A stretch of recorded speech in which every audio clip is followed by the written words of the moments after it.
Very good morning to all, very good afternoon, very good evening, and very good night. In this lecture, we will discuss Newton's second law of motion. In last lecture, we have discussed momentum, that is, momentum is given by P is equal to mass times velocity. जर मास वाढवलं तर momentum वाढतं, जर मास कमी केलं तर momentum कमी होतं, जर स्पीड वाढवला तर मोमेंटम वाढतं, जर स्पीड कमी केला तर मोमेंटम कमी होतं. किंवा मोमेंटम वाढवण्यासाठी आपण m दॅट इज मास वाढवू शकतो किंवा वेलोसिटी वाढवू शकतो किंवा mass and velocity both we can increase to have large momentum. This we have discussed in last lecture. The SI unit of momentum is kg meter per second. This is the small summary of last lecture. In this lecture we will see Newton's second law of motion. Now consider two bodies. This is first body, this is second body, or we can consider car.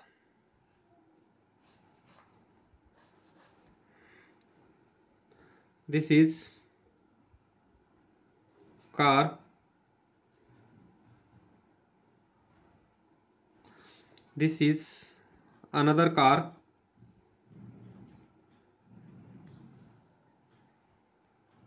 what is the difference between these two cars?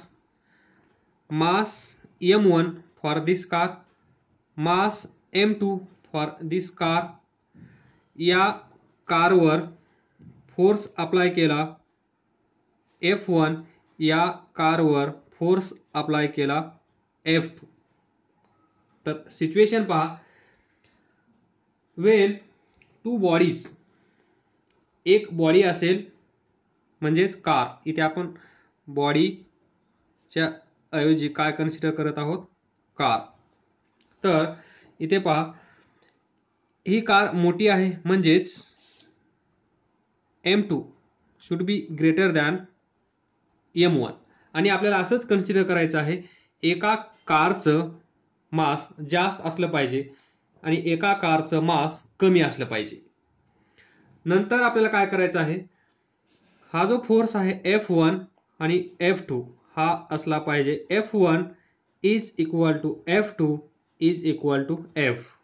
म्हणजे या कारवर जेवढा force apply केला आहे तेवढाच force आपल्याला या कारवर अप्लाय करायचा आहे, जरी या कारचं मास जास्त असलं तरी. तर पहा, छोटासा एक्सपेरिमेंट आपण करूया.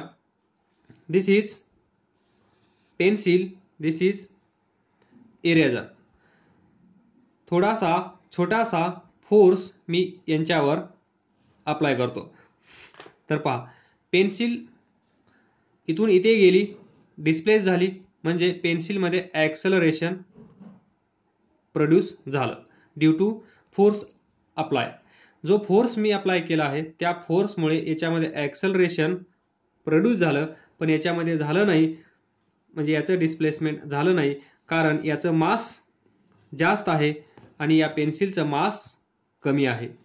तर इथे लक्ष द्या, या कारचं मास कमी आहे M1 लेस दॅन M2, या कारचं मास जास्त आहे M2 greater than M1. But याच्यावर आणि याच्यावर जो आपण फोर्स अप्लाय करत आहोत तो फोर्स मात्र सेम आहे. जसं या इरेजरसाठी आणि या पेन्सिलसाठी जो मी फोर्स अप्लाय केला होता तो फोर्स सेम होता. इथे डिफरन्स काय आहे, या दोघांमध्ये डिफरन्स काय आहे, याचं मास जास्त आहे, याचं मास कमी आहे, एवढाच डिफरन्स याच्यामध्ये आहे. त्याचप्रमाणे इथे पण तोच डिफरन्स आहे मासमध्ये. तर काय होईल, या कारवर फोर्स अप्लाय केल्यामुळे ही कार मोशनमध्ये येईल, तुम्हाला माहित आहे. या कारवर F2 फोर्स अप्लाय केल्यामुळे ही कार पण मोशनमध्ये येईल, हे पण तुम्हाला माहित आहे. तर इथे लक्षात ठेवायचं हे आहे, ज्या कारचं मास कमी आहे, ज्या कारचं मास कमी आहे त्या कारचा स्पीड किती असेल, वेलोसिटी और स्पीड या कारचा कसा असेल, मोर. आलं लक्षात. इथे वेलोसिटी और स्पीड कसा असेल, कारचं मास जास्त आहे तर स्पीड कसा असेल, लेस. आलं लक्षात. ज्याप्रमाणे हा छोटासा एक्सपेरिमेंट केला तिथे इरेजरचा मास जास्त असल्यामुळे त्याला स्पीड भेटला नाही, पेन्सिलचं मास कमी असल्यामुळे त्याला स्पीड जास्त भेटला. तर इथे पहा, या कारचं मास कमी आहे, स्पीड जास्त. या कारचं मास जास्त आहे, स्पीड कमी. बट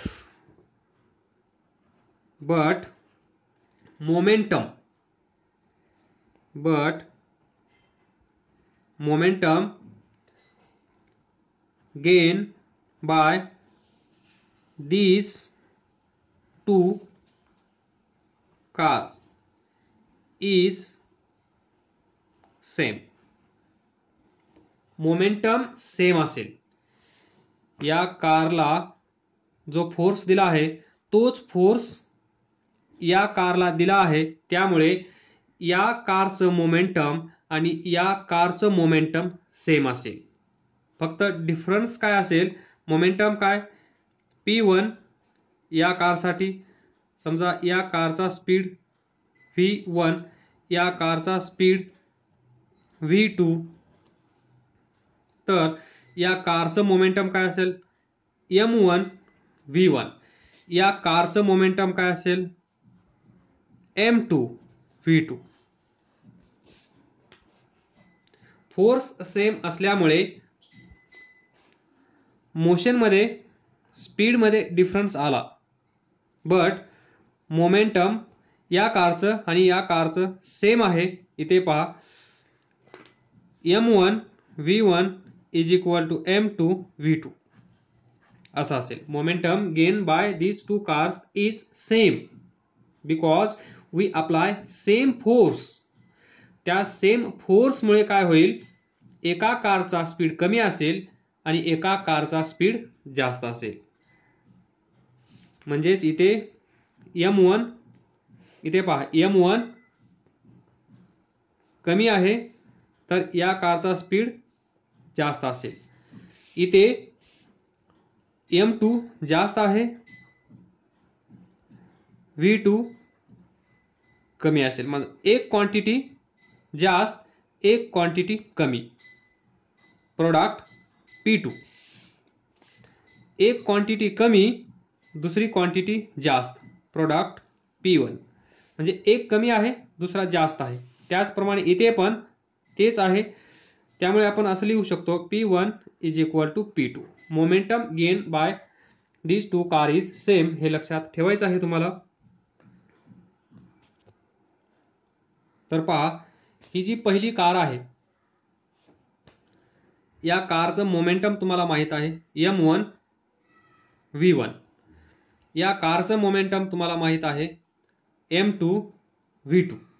तर लक्ष द्या, कन्सिडर करा नाऊ दिस कार. आज कार शिवाय दुसरं काही होणार नाही. ही कार, या कारचा इनिशियल स्पीड आहे U. त्यानंतर काही वेळानंतर ही कार इथे आली.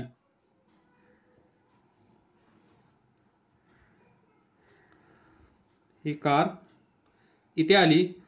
इथे आल्यानंतर या कारचा स्पीड असेल V. या स्पीडला आपण काय म्हणतो, इनिशियल स्पीड. या स्पीडला काय म्हणतो आपण, फायनल स्पीड और वेलोसिटी और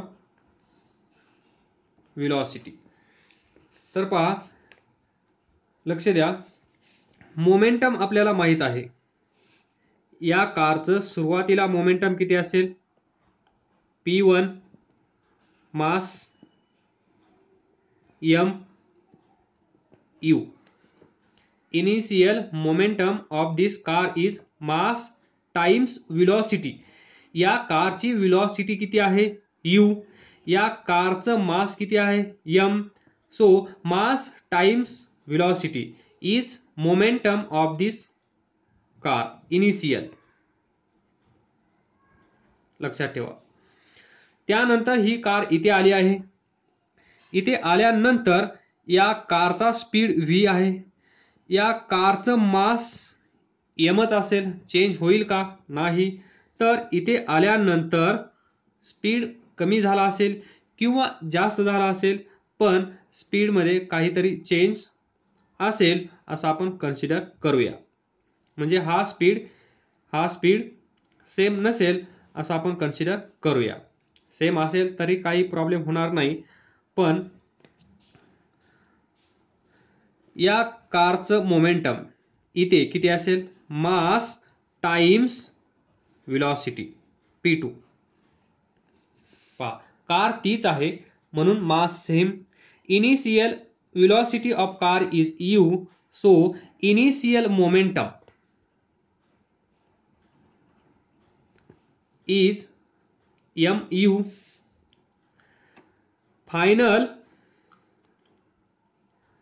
momentum mass times velocity mv.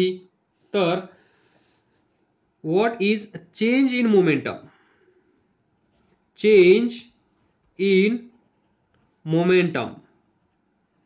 आरामात जाऊया, व्यवस्थित समजून घेऊया, जेणेकरून प्रॉब्लेम सॉल्व करत असताना तुम्हाला प्रॉब्लेम येणार नाही. तर याच्यावर भरपूर सारे प्रॉब्लेम्स आहेत, म्हणून हे थोडं डिटेल्समध्ये घेऊया. चेंज इन मोमेंटम काय असेल? Change in momentum final momentum minus initial momentum. So change in momentum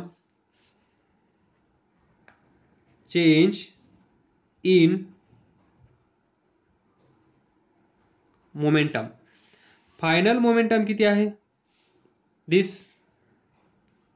mv minus initial momentum किती आहे? mu. इक्वेशन नंबर 1 द्या. आलं लक्षात? पहा, ही कार आहे, त्या कारचं मास m आहे. या कारचा स्पीड इनिशियल u आहे, म्हणून या कारकडे काहीतरी मोमेंटम असेल, त्याला आपण म्हणूया इनिशियल मोमेंटम, आणि ते किती असेल? मास टाइम्स वेलोसिटी. ती कार आता इथे आली आहे. इथे आल्यानंतर या कारचा स्पीड v असेल, या कारचं मास तेच असेल, दॅट इज m. तर या पोझिशनला, या सिच्युएशनला या कारचं मोमेंटम किती असेल? P2. And it is given by mass times velocity mv. Initial position, final position. तर इथे काहीतरी असेल मोमेंटम, इथे काहीतरी असेल मोमेंटम. या दोघांचा डिफरन्स काय असतो? Change in momentum. So change in momentum is given by difference, and difference is final momentum minus initial momentum. Final momentum is mv, initial momentum is mu. So we get change in momentum is equal to final momentum mv minus initial momentum mu. Equation number 1. पुढे पहा, तर या कारला इथून इथे जाण्यासाठी काहीतरी वेळ लागला असेल. मान्य आहे? हा, लागला असेल. समजा इथून इथे जाण्यासाठी या कारला काहीतरी वेळ लागला असेल, तो वेळ आपण समजूया t. या कारला इथून ते जाण्यासाठी लागलेला वेळ t. Time taken by this car to reach this position from this is t. तर हा जो चेंज इन मोमेंटम आहे हा आपल्याला पर सेकंद फाइंड करायचा आहे. कसा? Per second. हा टोटल टाइम आहे म्हणजे हा टोटल चेंज असेल या पोझिशन आणि या पोझिशन मधला. तर आपल्याला पाहिजे change in momentum per unit second, per unit time. काय करावं लागेल? To find change in momentum per unit time काय करतो आपण? Divide equation 1 by time taken. हा टोटल टाइम असेल. या टोटल टाइमने जर आपण या इक्वेशनला दोन्ही साइडला डिवाइड केलं तर आपल्याला काय भेटेल? Change in momentum. पहा, change in momentum divided by total time taken is equal to mv minus mu divided by what is total time taken t. Equation number 2. तर पहा, ज्या वेळेस आपण फिजिक्समध्ये जेव्हा जेव्हा टाइमने डिवाइड करू तेव्हा आपल्याला भेटत असतो रेट. रेट म्हणजे पहा, इथून इथे जाण्यासाठी जर 3 सेकंद लागले असतील तर एका सेकंदामध्ये किती चेंज झाला असेल समजा. ती पण व्हॅल्यू आपण कन्सिडर करूया. इथून इथे हा जो चेंज आहे, चेंज इन मोमेंटम असेल समजा 9 kg मीटर पर सेकंद आणि इथून इथे जाण्यासाठी वेळ लागला 3 सेकंद. तर एका सेकंदासाठी चेंज किती असेल? म्हणजेच 3 सेकंदासाठी 9 kg मीटर पर सेकंद. 1 सेकंदासाठी क्वेश्चन मार्क किती असेल? क्रॉस प्रोडक्ट असा घ्या. नंतर 3x is equal to 9, x is equal to 3 kg metre per second. म्हणजे एका सेकंदामध्ये चेंज किती होत असेल? 3 kg मीटर पर सेकंद. आणि याला आपण काय म्हणतो? रेट. याला आपण काय म्हणतो फिजिक्समध्ये? रेट. तर तेच लॉजिक इथे आपण यूज केलं आहे. Total time taken T. तर आपल्याला भेटलं हे change in momentum divided by total time taken. याला आपण असं लिहू शकतो, rate of change of momentum is equal to mv minus mu divided by t. Equation number 3.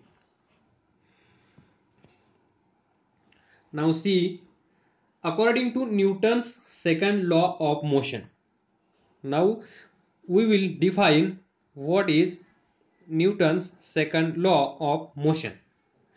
आतापर्यंत आपण Newton's second law of motion डिफाईनच नाही केला.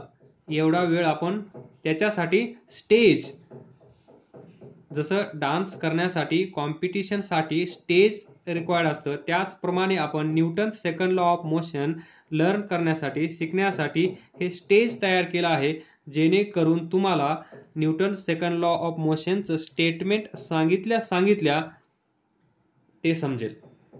Now Newton's second law of motion. According to Newton's second law of motion, Newton's second law of motion काय सांगतो पहा, the rate of change of momentum. आलं लक्षात? म्हणून आपण इथे डिस्कशन केलं rate of change of momentum कसा फाइंड करायचा. आलं लक्षात. Rate of change of momentum, momentum कुणाचा असतो? Of body is directly proportional to applied force. इथे पहा, हे तर तुम्हाला समजलं असेल. Rate of change of momentum of body, this equation number 3 is directly proportional to applied force. तर पहा, ही कार इथून इथे घेऊन जाण्यासाठी या कारवर फोर्स अप्लाय करावा लागेल की नाही, या क्वेश्चनचा आन्सर द्या. करावा लागेल की नाही? जर या कारवर फोर्स अप्लाय नाही केला तर ही कार इथून इथे जाणार नाही. या कारला इथून इथे जाण्यासाठी या कारवर आपल्याला फोर्स अप्लाय करावा लागेल. तो फोर्स कन्सिडर करूया आपण इथे. हा फोर्स एफ फोर्स अप्लाय केला होता, म्हणजेच directly proportional to applied force. जेवढा फोर्स जास्त तेवढा स्पीड जास्त, जेवढा फोर्स कमी तेवढा स्पीड कमी, आणि स्पीड कमी असेल तर मोमेंटम कमी, स्पीड जास्त असेल तर मोमेंटम जास्त. आलं लक्षात. म्हणून हा फोर्स रिक्वायर्ड आहे. म्हणून हे मोमेंटम, हा स्पीड कशावर डिपेंड आहे? या फोर्सवर. म्हणून आपण असं म्हणू शकतो rate of change of momentum of body is directly proportional to applied force. And तुम्ही इथे नाही लिहायचा, अँड इथे लिहा तुम्ही, चालेल. And it take place in the direction in which force is applied. इथे पहा, आपण मागच्या लेक्चरमध्ये पण डिस्कस केलं मोमेंटम mv. जर ही बॉडी या डायरेक्शन मध्ये जात असेल तर मोमेंटमची डायरेक्शन कोणती असेल? तीच असेल ज्या डायरेक्शन मध्ये ही बॉडी जात आहे ती, म्हणजेच डायरेक्शन ऑफ व्हेलॉसिटी. इथे पण it take place in direction in which force is applied. तर पहा, या कारवर फोर्स या डायरेक्शन मध्ये अप्लाय केला आहे. फोर्स एफ या डायरेक्शन मध्ये, that is left to right. तर rate of change of momentum of body is directly proportional to applied force and it take place in direction in which force is applied. ज्या direction मध्ये force apply केला आहे त्याच direction मध्ये हे सर्व घडत असेल. हे आहे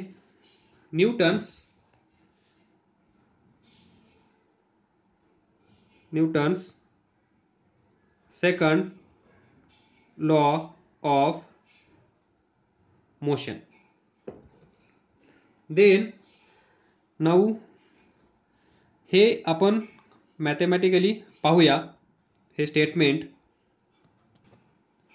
C rate of change of momentum, this rate of change of momentum is mv minus mu divided by t. तर लिहा mv minus mu divided by t directly proportional to applied force. F force आपण apply केला आहे. या इक्वेशनला मी थोडं व्यवस्थित लिहितो. तर पहा, F is equal to directly proportional to mv minus mu divided bye T. इथे पहा एम एम कार, परत परत कार काढत नाही मी, गोळा काढतो, गोळा बॉल. यू मास एम ही आपली कार आहे असं कन्सिडर करा. ती कार आता इथे आली आहे. स्पीड व्ही, मास एम, इथून इथे जाण्यासाठी टाइम लागला टी. तर final momentum M V minus initial momentum M U divided by total time taken. Mass of this car is same, so m taken common v minus u divided by t.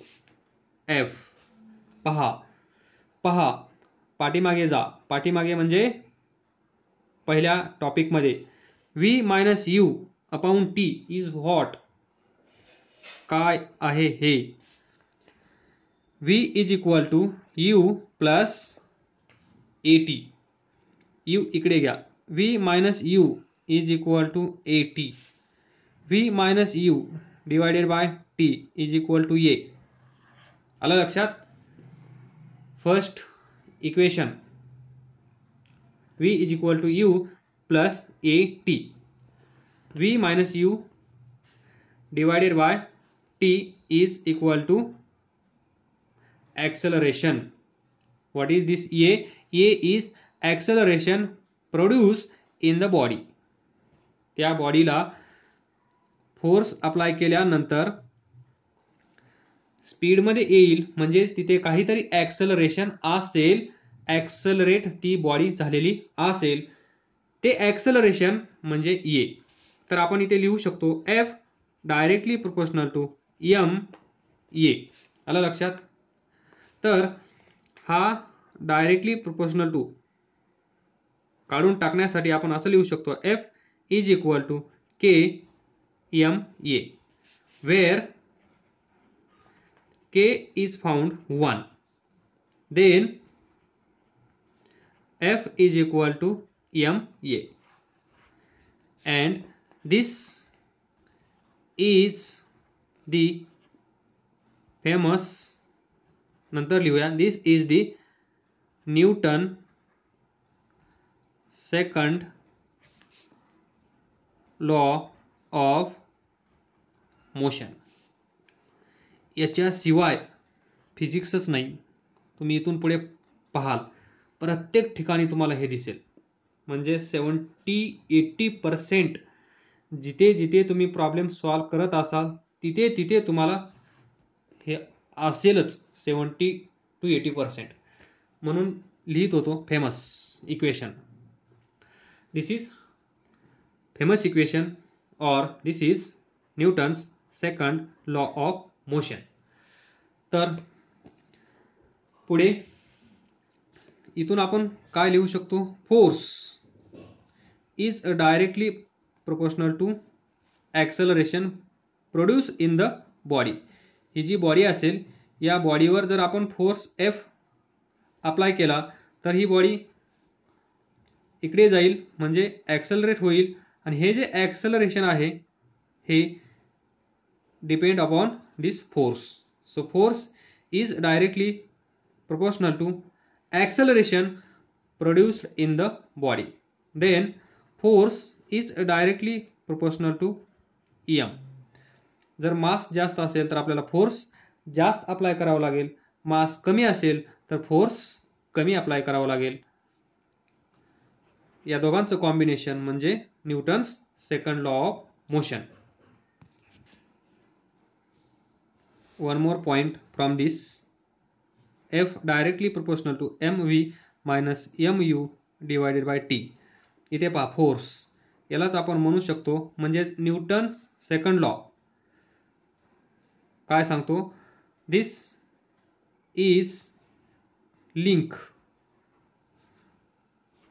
between force and what is this momentum.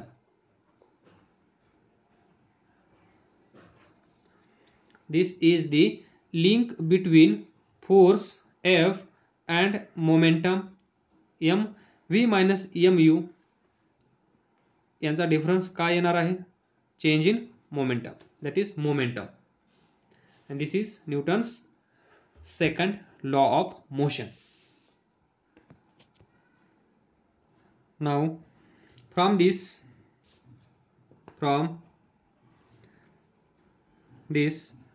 we can say that force ME, force applied on body, is directly proportional to product of mass of body and acceleration